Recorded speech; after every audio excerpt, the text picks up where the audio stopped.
De Gaulle no era respetable. Se ganó el respeto. Se mantuvo fiel a su sueño de juventud. Y eso es lo que yo quiero para el partido quebequés. Son muchos los que piensan que el mundo está regido por el poder de las palabras. Desde hace siglos, los discursos, o lo que podríamos llamar la fuerza de las palabras, marca nuestras sociedades. He visto la tierra prometida. La luna era la nueva frontera. Y Kim nos condujo hasta la cima de la montaña y nos enseñó el camino a la tierra prometida. ¡Sí se puede! Muchos discursos han agitado a las masas, han conducido a los pueblos en pos de grandes proyectos, de grandes sueños y a veces de grandes dramas, el lado oscuro del hombre. Ihr müsst euch in den Gehorsam üben. Wir wollen, dass dieses Volk ein friedliebend und aber auch tapfer ist. Und ihr müsst friedfertig sein. Pero, ¿a qué se debe el extraño poder de las palabras? ¿Cómo se explica que un conjunto de entonaciones y de frases pueda provocar en el oyente unos sentimientos tan poderosos? Los revolucionarios somos y seremos siempre. ¿Tienen las palabras un poder en sí mismas? ¿Y esas palabras de dónde proceden? ¿Son sus portadores los autores de las mismas o solo sus hábiles mensajeros?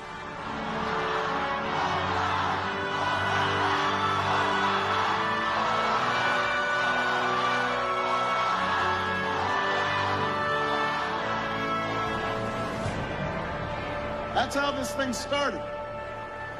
It shows you what one voice can do.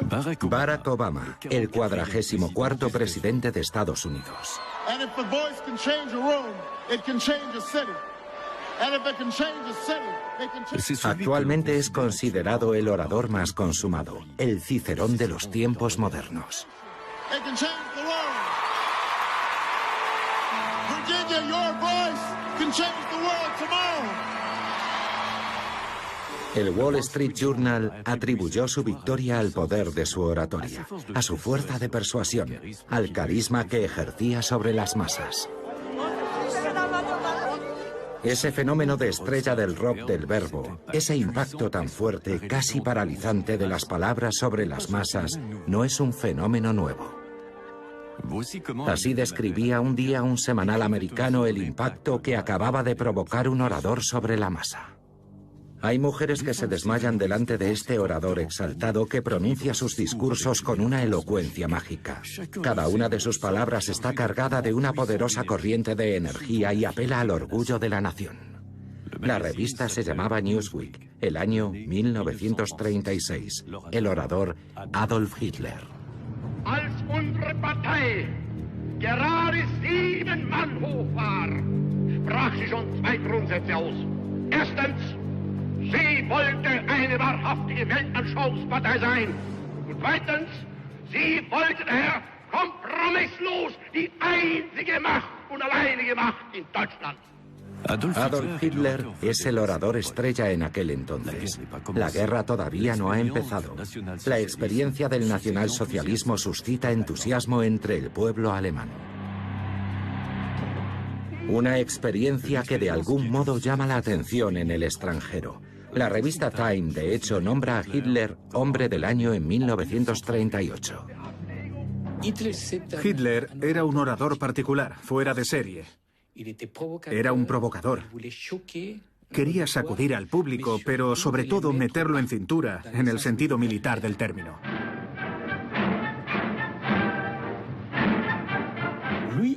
Él se consideraba el tambor de Alemania. Y el tambor de Alemania es como una campana, es como un rebato. Y eso fue lo que hizo que encontrara tanta resonancia entre el público. Me imagino que en la cabeza de Hitler ya estaba presente ese aspecto militar que desarrollaría más adelante. Esa idea de poner a marchar a los alemanes, de hacerles reconquistar su orgullo. Adolf Hitler se convirtió en un maestro en el arte de dosificar en sus discursos las palabras y los gestos. Examinaba meticulosamente las fotos que tomaba en privado su fotógrafo personal durante sus ejercicios de tribuno. Aún hoy es el personaje del mundo más estudiado por sus discursos.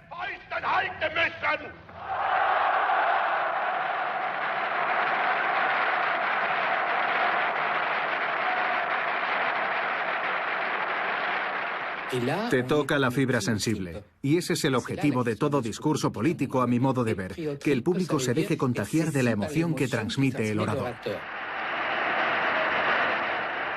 Para el británico David Crystal, toda una eminencia mundial del estudio del lenguaje, Hitler sacaba su fuerza de la entonación. Hitler utilizaba el mismo método que Churchill en ese sentido. El uso de la entonación de la voz y de la intensidad de la voz. Para el que entienda un poco de música, Hitler era fortísimo, fortísimo, fortísimo, fortísimo. Mientras que Churchill era piano y luego forte, por así decirlo. Hitler es muy difícil de escuchar hoy en día, porque ese tipo de discurso es considerado hoy demasiado agresivo por la mayoría de la gente. Pero evidentemente en el clima de su época era exactamente lo que quería oír el público. Hitler es muy buen ejemplo, y otro gran ejemplo es Castro. Así entiende nuestro pueblo sus deberes, porque entiende que el enemigo es uno, el mismo que nos ataca a nosotros en nuestras costas y en nuestras tierras, el mismo que ataca a los demás. Y por eso decimos y proclamamos que con combatientes cubanos podrá contar el movimiento revolucionario en cualquier rincón de la tierra. Todo el mundo reconoce el estilo de Castro, con esa forma que tenía de alargar las R's entre 2 y 3 segundos. Así, revolucionario. Lo hace todo el tiempo y eso es muy eficaz desde el punto de vista retórico, porque es como un puñetazo en el inconsciente. Son las palabras de las que se acuerda uno cuando acaba el discurso. Si la resonancia de las palabras es importante, no lo es menos la forma de decirlas. John F. Kennedy es un nuevo género de orador que conquistará a las masas. I'm asking each of you to be pioneers towards that new frontier.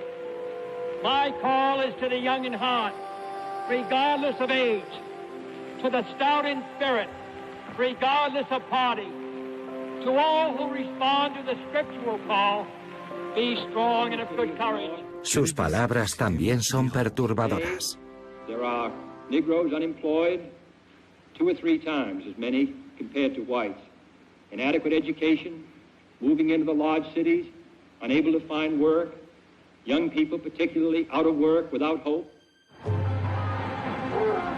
En años sucesivos otros discursos se hacen oír para acabar con el racismo y contra la desigualdad entre las personas.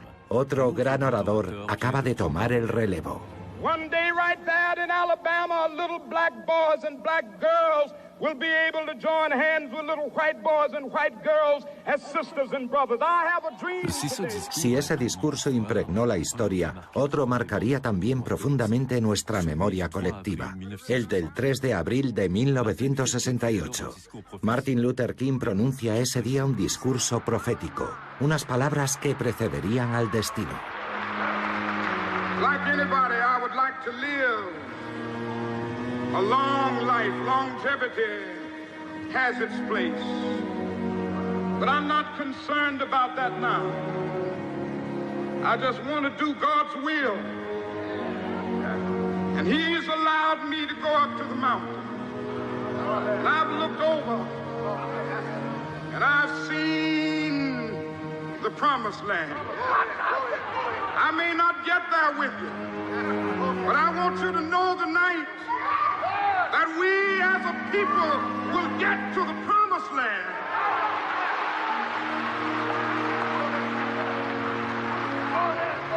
So I'm happy tonight. I'm not worried about anything. I'm not fearing any man. Mine eyes have seen the glory of the coming of the Lord.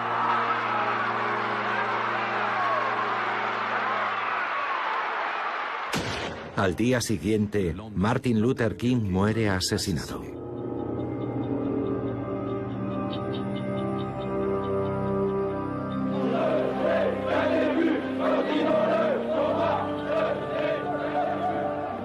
El 68 también abre una nueva página de la historia en Francia. Los jóvenes salen a la calle para cuestionar la sociedad tradicional. Las palabras son portadoras de nuevas corrientes, de nuevas libertades. Detenta el poder el general Charles de Gaulle. Es un líder respetado, sabe convencer y va a tratar de poner fin a esta crisis. À travers la guerre civile, aux aventures et aux usurpations les plus odieuses.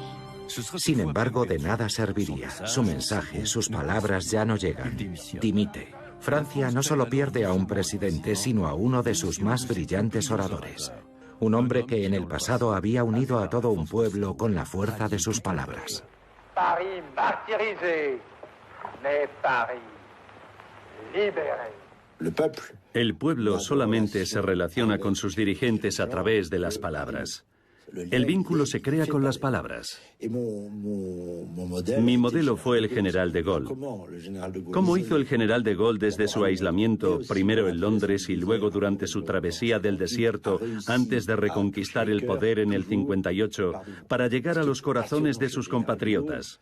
Pues siempre a base de palabras. Y lo apasionante, en el fondo, era su capacidad para pulverizar la frontera entre los actos y las palabras. Siempre se dice menos actos y más palabras, o más palabras y menos actos, pero en su caso, una frase, una palabra, era un acto que pasaba a formar parte de la historia. De Gaulle precisamente había marcado la historia de Quebec, con unas palabras que cambiarían el curso de los acontecimientos. De son magnifique accueil, de son accueil français. Vive le Québec libre! A finales de los años 60, Quebec también vive una profunda conmoción social. El nacionalismo explota con la aparición de nuevos líderes. Uno de ellos es Pierre Bourgault, un orador que sabe galvanizar a las masas. Ho Chi Minh no era respetable, se ganó el respeto. Fidel Castro no era respetable, se ganó el respeto. De Gaulle no era respetable, se ganó el respeto. Todos se mantuvieron fieles a su sueño de juventud. Y eso es lo que yo quiero para el partido quebequés, que se mantenga fiel a los sueños que lo han engendrado.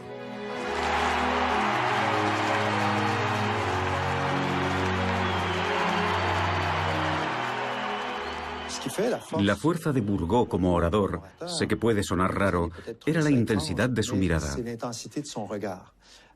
Bourgault tenía una mirada que cautivaba a sus oyentes y la acompañaba con un lenguaje gestual muy expansivo. Más allá de su lenguaje corporal, lo que contribuía a la eficacia de su comunicación era la fuerza de sus argumentos. Bourgault era un hombre, un tribuno, sumamente lógico y estructurado en su pensamiento.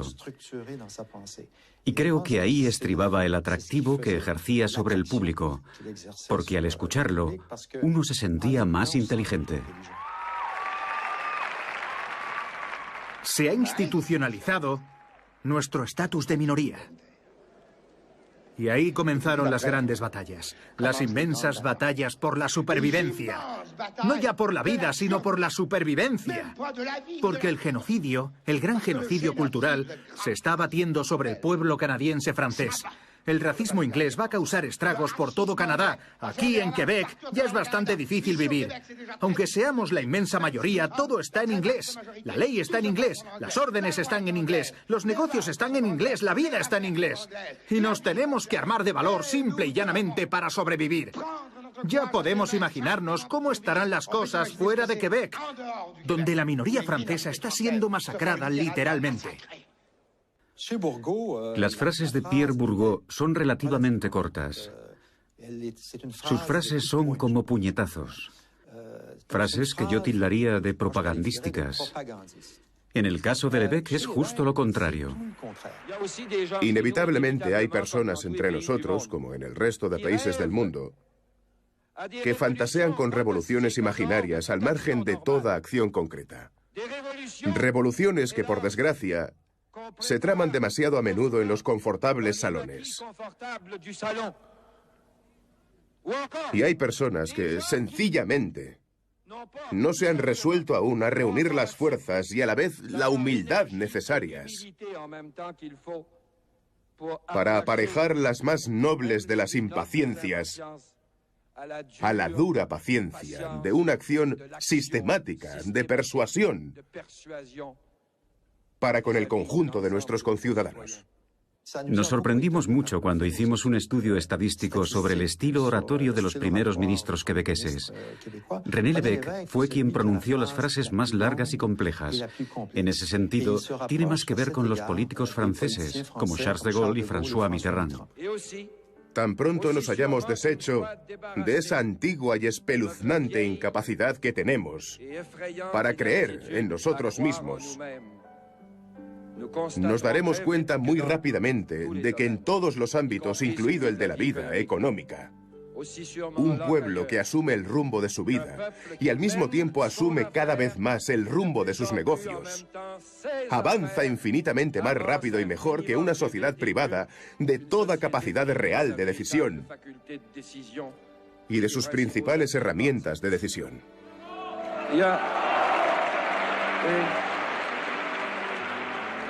Es un hombre que, en principio, no debería haber sido muy convincente, porque cuanto más largas son las frases de un orador, más le cuesta al receptor captar el sentido de su mensaje.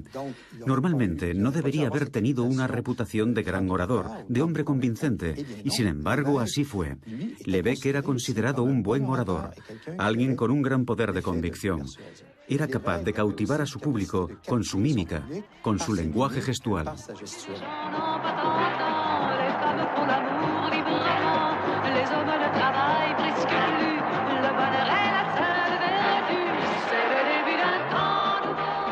El carisma de René Lévesque era innegable, pero otros oradores también marcaron la vida política de Quebec en aquel entonces, con una retórica más beligerante y más directa. Y hay un nombre imprescindible en ese apartado, Michel Chartrand. El poder del pueblo para el pueblo. Eso es la democracia, no supervisar el poder, sino ejercer el poder. La democracia es el gobierno del pueblo por el pueblo y para el pueblo. Si el movimiento sindical no hace eso, ¿quién lo va a hacer? Pero cuando no se cree en la democracia hay que ser consecuente. Se cree en la revolución armada. No hay muchas formas de conquistar el poder, tan solo dos, o por las armas o por las urnas. Cuando lideras un movimiento obrero y los viejos partidos y el capitalismo te dan por culo, les dices, habrá que conquistar el poder. ¿Por las armas? Por las armas no, por las urnas. Pero creer en las urnas no presupone necesariamente creer en los viejos partidos.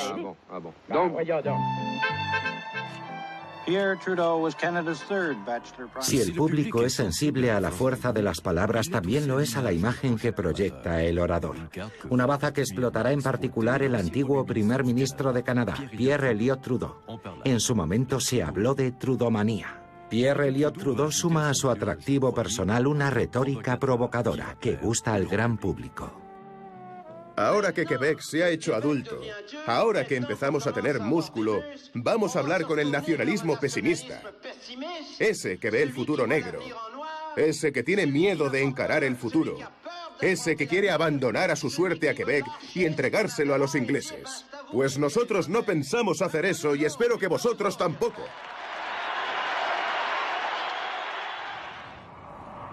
En Estados Unidos hace tiempo que han comprendido que es preciso conjugar el discurso y la imagen.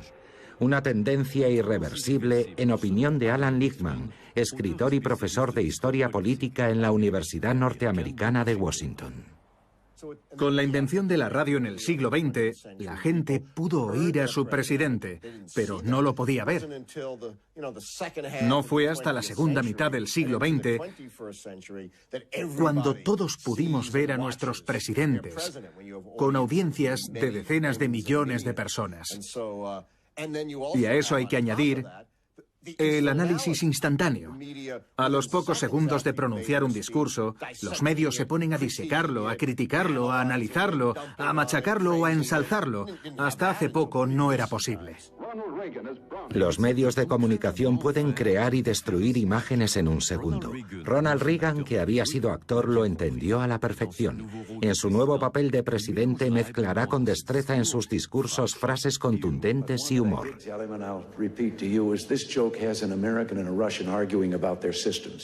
And the American said, look, I can go in the Oval Office and pound the president's desk and say, Mr. President, I don't like the way you're running our country. And the Russian said, I can do that. The American said, you can?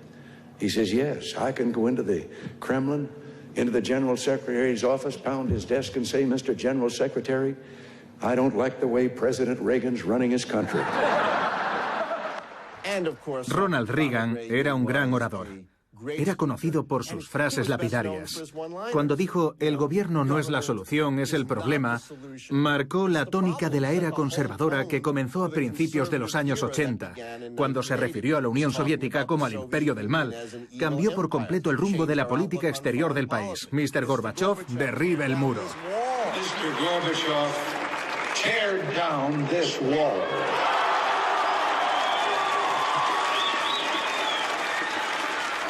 Si el público es sensible a los discursos portadores de valores federadores e históricos, también lo es quizá los discursos más populistas.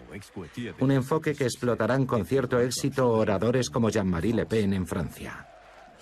Los argelinos quisieron ser argelinos, se lo he dicho a su juventud. Vuestros padres han luchado para daros una patria, así que quedaos en ella y construidla a base de trabajo y de sacrificios y no acudáis a vuestra antigua colonia en busca de una patria que sois incapaces de construir. Es un orador temible, un contendiente temible. Es capaz de usar todas las figuras retóricas de las que disponen la cultura y la civilización modernas, hasta tal punto que ha usado la ironía de un modo bastante espectacular. No duda en recurrir a frases con gancho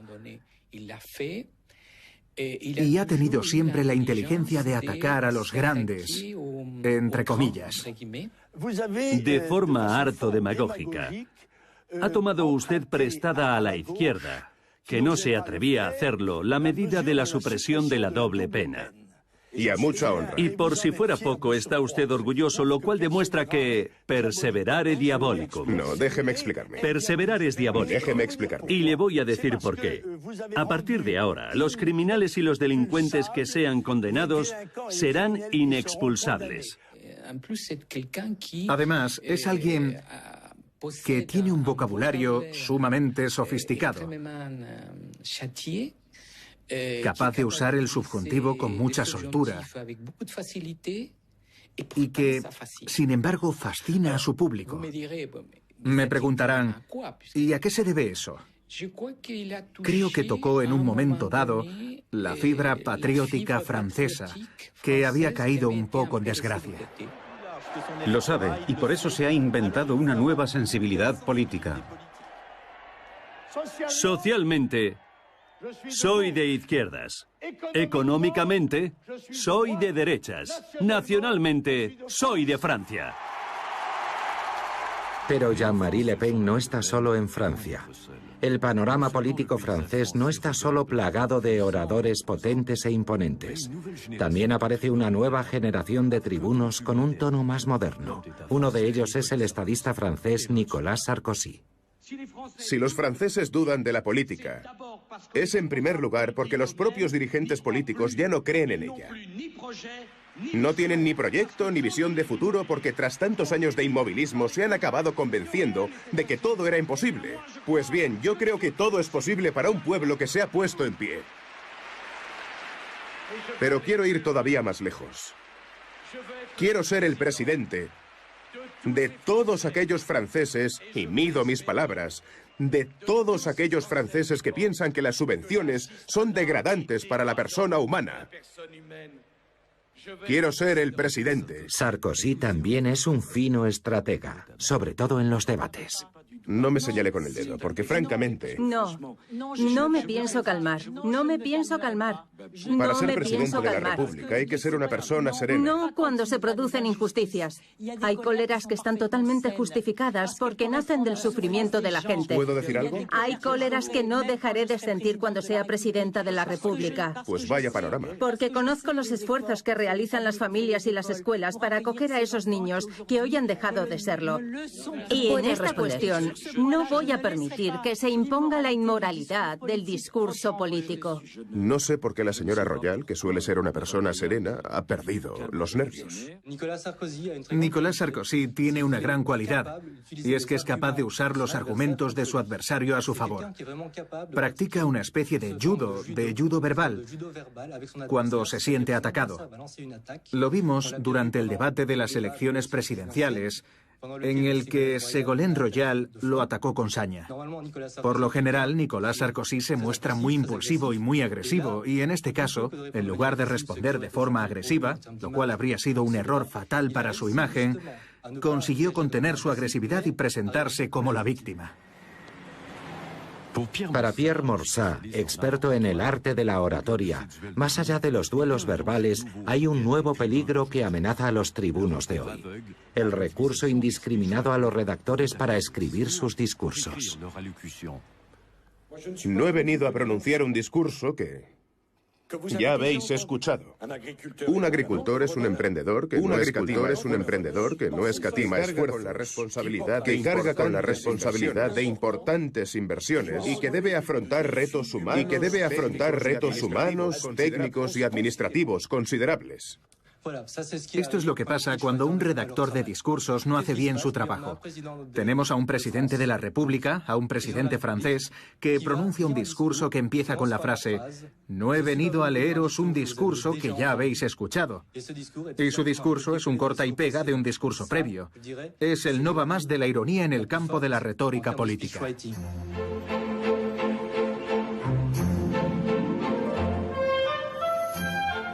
El corta y pega no es una práctica nueva. Hay otros redactores de discursos como Paul-Marie Couteau que reconocen haber recurrido a él. Yo escribí los discursos de Jean-Pierre Chevènement a finales de los años 80, cuando era ministro de Defensa. Y unos años más tarde, escribí también los de Philippe Séguin, cuando era presidente de la Asamblea Nacional.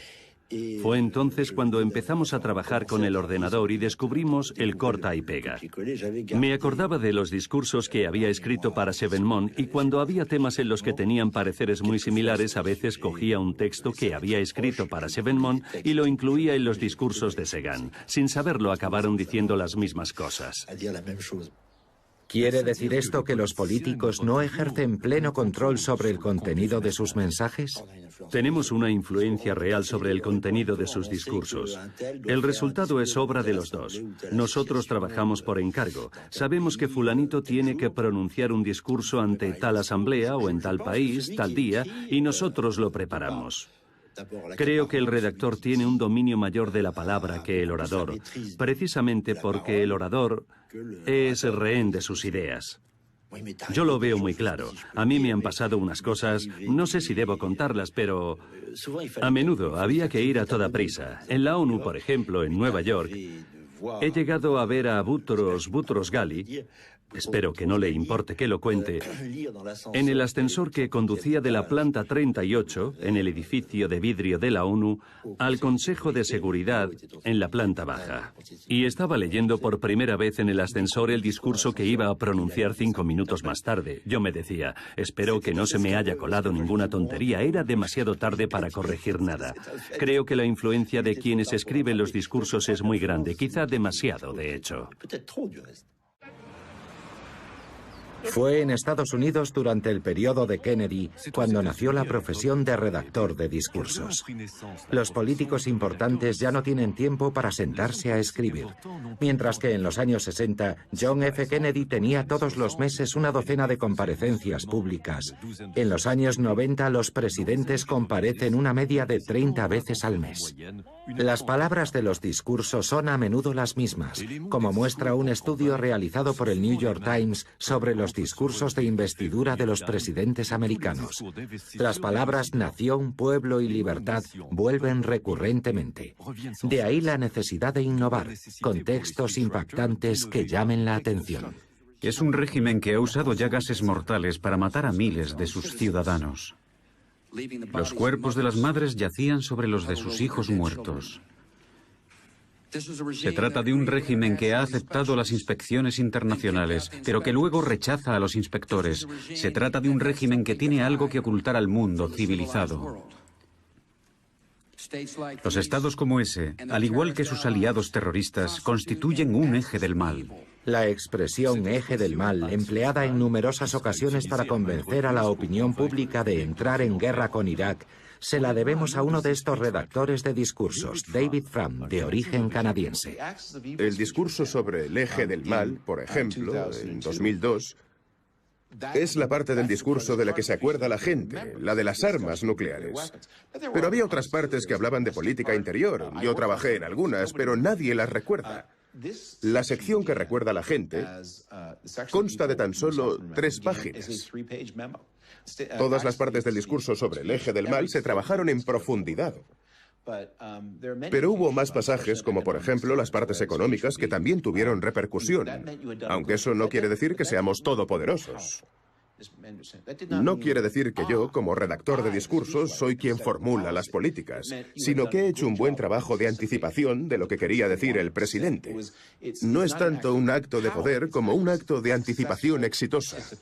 ¿Cómo es una jornada de trabajo de un redactor de discursos? El presidente Bush tenía un horario muy matutino. En una jornada típica, llegaba hacia las 7 de la mañana o antes. A veces el presidente había examinado ya el discurso la víspera, pero la mayor parte de las veces lo hacía entre las 7:30 y las 8:30. Así que tenía que estar en mi despacho por si tenía alguna pregunta o comentario. Podía llamarme por teléfono o, más frecuentemente, invitarme al despacho oval. Por lo general escribía los discursos entre las 9 y las 12 del mediodía. Y a las 4 de la tarde todos los documentos que había enviado me eran devueltos con comentarios de todos los que los habían leído. Así que entre las 4 y las 7 de la tarde todo era sumamente intenso, ya que tenía que pulir los textos para entregárselos al presidente antes de que se fuese. Era un poco como trabajar en un periódico. Tenemos que admitir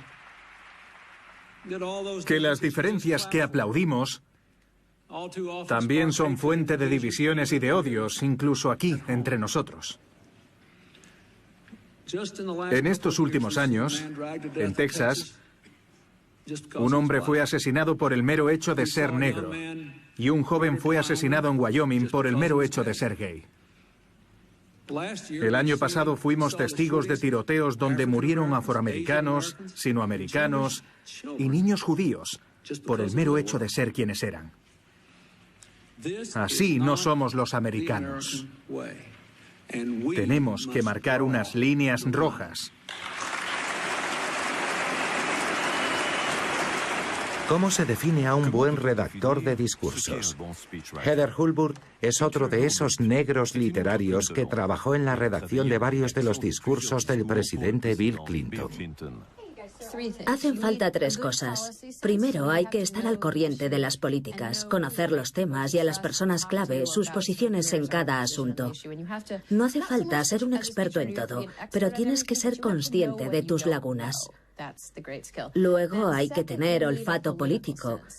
Siempre pongo el ejemplo de una vez que estaba revisando un discurso para alguien del Departamento de Estado. Me trajeron un borrador que decía: Estados Unidos y África tienen vínculos económicos desde hace siglos.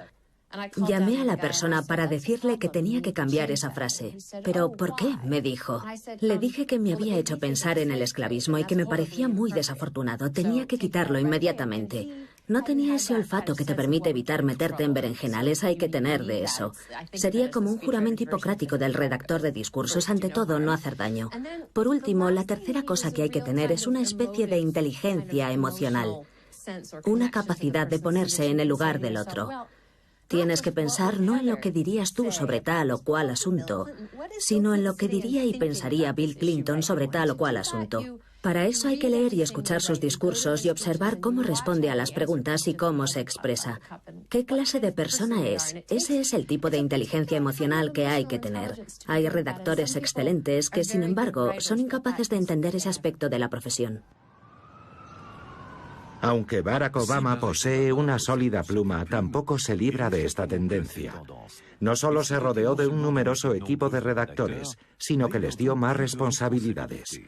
Los redactores salen de la sombra, como vemos aquí con el joven Jon Favreau, en la página web de la Casa Blanca.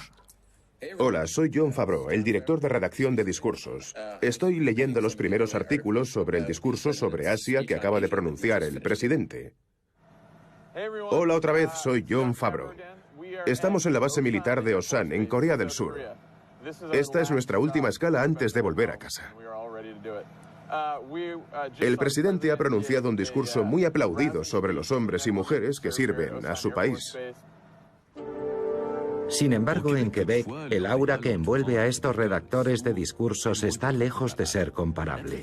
Aquí la tradición es más reciente. El periodista y ensayista Jean-François Lisset es quizá el que más ha marcado la profesión hasta el momento. Yo fui periodista durante mucho tiempo. Había escrito sobre el funcionamiento del gabinete de un primer ministro y sobre los asesores. Pero algo de lo que no te das cuenta antes de sumirte en ello es el poco tiempo que tiene uno en la cúspide del poder. Hay varios tipos de redactores. Están los redactores que no están implicados en los debates, y yo lo siento por ellos, porque no llegan a captar nunca del todo en qué punto está el pensamiento de la persona, el primer ministro, en mi caso.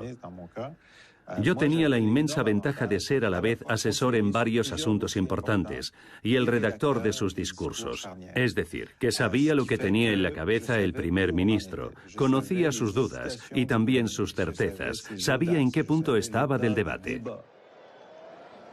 Los responsables no serán ya los americanos, ni los ingleses, ni el gobierno federal. Dejemos de echarnos la culpa unos a otros. Que cada uno se responsabilice de lo que hace y lo que deja de hacer. Con Jacques Parizeau, sobre todo, hacíamos relecturas, y él solía estar satisfecho. Cuando empecé a trabajar para él, estaba contento, incluso de haber encontrado a alguien que fuese audaz en su uso de las palabras, como decía él. Con estas imágenes del Metrópolis, por segunda vez en 15 años, una mayoría de quebequeses rechaza que Quebec se convierta en un país soberano. Durante esa noche no fue el redactor quien tuvo la última palabra.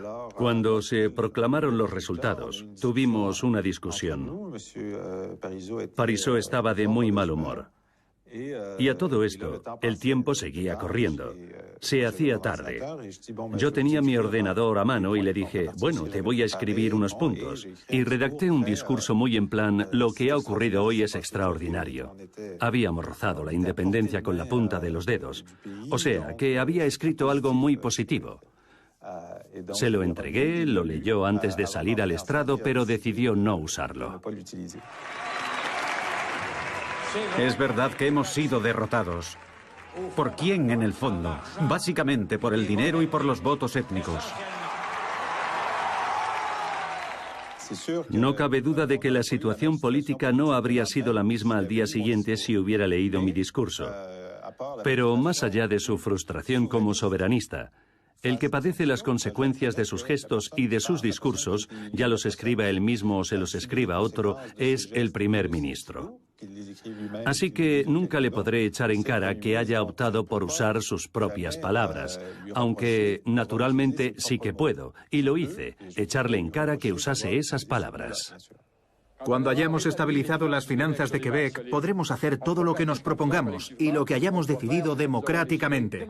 Y si lo que queremos es la soberanía, pues será la soberanía, y lo conseguiremos. Al principio, Lucien Bouchard, que era un gran orador con una excelente reputación, tenía un muy buen control de sus efectos cuando estaba improvisando, pero cuando leía un texto, a veces le costaba insuflarle vida. A él tenía que decirle sistemáticamente, aquí haces una pausa. Le tenía que escribir pausa o le añadía un punto de exclamación en tal momento para que entendiese que el tono tenía que subir. Le troceaba las frases y a veces es muy importante hablar despacio. Luego, evidentemente, hay cambios de ritmo durante un discurso. Si se habla demasiado rápido, el mensaje es: este discurso no es tan interesante y es demasiado largo. Cuanto antes acabe, mejor. Ese es el agujero que tiene en el bolsillo la familia quebequesa media de hoy. Y ese agujero es lo que gastamos en saldar nuestra deuda. Es dinero que se nos escapa todos los años a fondo perdido. Cada año que pasa trae más déficit y contribuye a agrandar más el agujero. Cada año un desgarrón más. Y el agujero no para de crecer. Pero ¿existe la receta para el discurso ideal? ¿Para que la fuerza de las palabras llegue eficazmente al público? Si te muestras demasiado distante con tu público y, por ejemplo, utilizas un vocabulario demasiado especializado o demasiado rico, si usas palabras que no forman parte del léxico común. Como sabrán, hay una diferencia de entre 500 y 5.000 palabras entre los individuos. Cada individuo tiene lo que se podría llamar su carné de identidad léxico. No todos tenemos el mismo vocabulario. Hay individuos que tienen 5.000 palabras y otros que solo tienen 200. Se puede vivir con 200 palabras, no es tan difícil. Dan para ir tirando. Pero alguien que usa un vocabulario demasiado rico te da a entender que no pertenece al mismo grupo social, que es de otra categoría social, y en ese caso es más difícil que acepten sus ideas. Pero, ¿qué es lo que hace reaccionar a un público ante un discurso político? Es una cuestión que se estudia regularmente en los talleres de percepción de la Universidad Laval de Quebec. Hemos querido saber si los discursos exaltados del pasado podían afectar aún a un público joven. Empiezo con el primer extracto.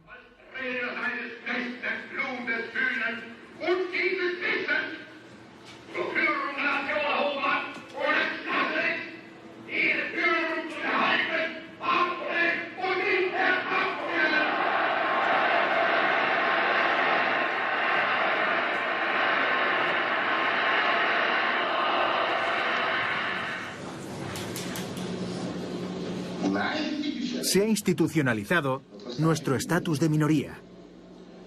Y ahí comenzaron las grandes batallas. Las inmensas batallas por la supervivencia. No ya por la vida, sino por la supervivencia. Porque el genocidio, el gran genocidio cultural, se está abatiendo sobre el pueblo canadiense francés. El racismo inglés va a causar estragos por todo Canadá. Aquí, en Quebec, ya es bastante difícil vivir. Aunque seamos la inmensa mayoría, todo está en inglés. La ley está en inglés, las órdenes están en inglés, los negocios están en inglés, la vida está en inglés. Y tenemos que... ¿Qué pensáis del estilo de Adolf Hitler y del de Pierre Bourgault? Ese estilo tan agresivo y con tantos gestos. ¿Lo encontráis irritante o por el contrario pensáis que es estimulante y que le añade cierta credibilidad al discurso? Parece que es la tendencia durante las revoluciones.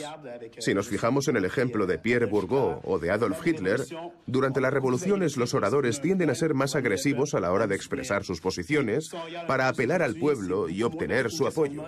En cambio, el estilo actual es mucho menos... Hoy ya no está tan de moda porque hoy no estamos ya en un contexto revolucionario. No nos encontramos en un contexto en el que sea necesario crear movimientos de masas. Intenta convencer a base de agresividad, mientras que hoy se intenta tener un poder de convicción sin ese recurso a la agresividad. Eso es lo que he visto yo. Por mucho que no entendiese a Hitler, a través de sus gestos, de su tono de voz y de sus gritos, se nota perfectamente que estaba siendo agresivo y que trataba de convencer a la gente. Pero aparte de eso, ¿tenía algún otro poder? Eso no lo sabemos. En Francia, esa agresividad o esa intensidad en los discursos no se ve como un defecto. Al público le gusta que las palabras sean evocadoras, impactantes, y eso es algo que han entendido rápidamente los oradores y los redactores de discursos. Hay que impactar al público, llegarle al corazón. Hay que apelar más al corazón del público que a su cabeza. A la cabeza solo de vez en cuando y al corazón mucho. Y eso se consigue a base de frases contundentes. ¿Con qué se queda el público? Por supuesto se queda con los chistes y también con las palabras violentas. Es posible preseleccionar las palabras con las que se quedará la prensa. Siempre hay que colar 3 o 4 frases con palabras un poco violentas que llamen la atención para que la prensa las retenga. Cuando estás preparando un discurso, sabes lo que la prensa y los medios pasarán por alto y lo que publicarán. Esas frasecitas mezquinas. Más allá de las palabras, ¿qué importancia tiene el lenguaje gestual en un discurso? Los gestos son típicamente culturales. Cuando vemos en un noticiario antiguo la forma de gesticular de Mussolini, nos puede parecer muy cómica, pero para los italianos no lo era. Ayer estuvo el diablo aquí.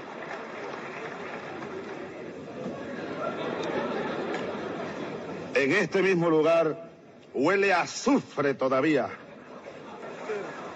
Señoras, señores, desde esta misma tribuna, el señor presidente de los Estados Unidos, a quien yo llamo el diablo.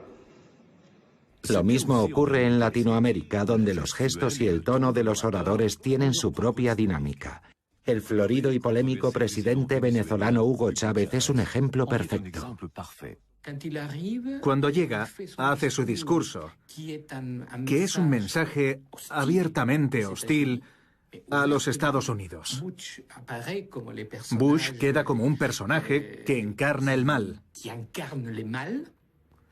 Y en ese momento, Chávez hace el gesto de santiguarse. Hugo Chávez va aún más lejos en su afán de comunicar sus pensamientos al público e innova creando un espacio televisivo semanal, Aló Presidente. Había una mujer muy vieja. Sí, la oigo. ¿Quién habla? Soy Dolores Morales. Dolores Morales, qué nombre tan bonito tienes tú, ¿de dónde llamas? Gracias, presidente. Mire... Cada domingo en este programa grabado en diferentes barrios y regiones del país, Hugo Chávez escucha y debate en directo con sus votantes. Una operación de seducción que domina a la perfección. Entonces hay que andar alerta, Dolores, como yo sé que tú andas. Y por eso es que yo llamo a olvidarnos de las diferencias internas, por el amor de Dios, y pongamos por delante a la patria. Chávez se dirige con mucha familiaridad a todo el mundo. Está sumamente pendiente de la reacción de las masas. Creo que los caudillos, los dirigentes latinoamericanos, tienen una particular sensibilidad intuitiva a la hora de captar los sentimientos y las emociones que embargan a las masas en un momento dado. I don't know how passing healthcare will play politically, but I do know that it's the right thing to do. Seducir a las masas es un don que también dominaba el presidente americano Barack Obama, no solo en Estados Unidos, sino a escala mundial. ¿Estamos acaso ante el orador ideal?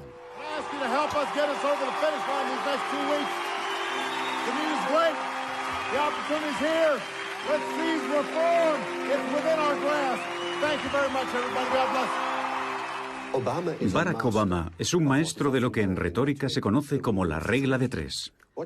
Consiste en presentar, una tras otra, tres propuestas a un público. ¿Vamos a hacer algo hoy? ¿Lo vamos a hacer acaso la semana que viene, amigos míos? No, lo vamos a hacer ahora. 1, 2 y 3. Obama es un maestro en el arte de estructurar sus mensajes de esta manera. It was whispered by slaves and abolitionists as they blazed the trail toward freedom. Yes, we can. Yes, we can. It was sung by immigrants as they struck out to distant shores, pioneers who pushed westward against unforgiving wilderness. Yes, we can. Pero está claro que Obama hizo algo que nadie había hecho antes de él, gracias al redactor de sus discursos, Jon Favreau. Consiguió hacer que el fondo y la cadencia de sus discursos tuvieran una sincronía tan perfecta que un rapero pudo hacer un videoclip con ellos. Como antiguo redactor de discursos, cuando vi aquello me dije, esto es el no va más para un político, para un orador y para el redactor de sus discursos. Ver que la calidad de tus discursos es tal que un artista ha podido añadirles música y decir, mirad, este es el mensaje. En toda esta reflexión sobre el poder de las palabras, cabe preguntarse qué es lo que motiva a los oradores para querer seducir al público a toda costa. El hecho de saber que el público aprecia lo que dices es un sentimiento maravilloso. No hay una sensación mejor que la de poder defender tus ideas y saber que algo que has hecho ha sido apreciado y acogido con entusiasmo. Se notaba que Obama estaba encantado con las reacciones que generaba y Hitler y Castro también estaban encantados con las reacciones que generaban. Te da una sensación de realización, de logro personal, porque sabes que has conquistado a un público. Controlar a las masas, a la opinión pública. ¿Será esa una de las metas inconfesables del poder de las palabras? Y la verdad a todo esto, ¿dónde estriba? ¿Están las palabras en el bando de los carceleros del mundo? Hay palabras que mienten. Por ejemplo, cuando se hablaba de daños colaterales en la guerra de Irak, se estaba dando la impresión de que se trataba de algo secundario, cuando en realidad hubo cientos de civiles muertos. O cuando se habló de armas de destrucción masiva. Armas de destrucción masiva. No sé quién acuñó esa expresión. Algún asesor en la sombra, seguramente. No sé si se conoce su identidad. Pero con esas 4 palabras fueron capaces de conmocionar a la opinión pública, de estigmatizar a un dictador que supuestamente se disponía a hacerse con armamento de destrucción masiva. Era aterrador. Y es evidente que esas palabras, que en mi opinión eran falaces, y lo que sucedió a continuación así lo demostró, desempeñaron un papel histórico.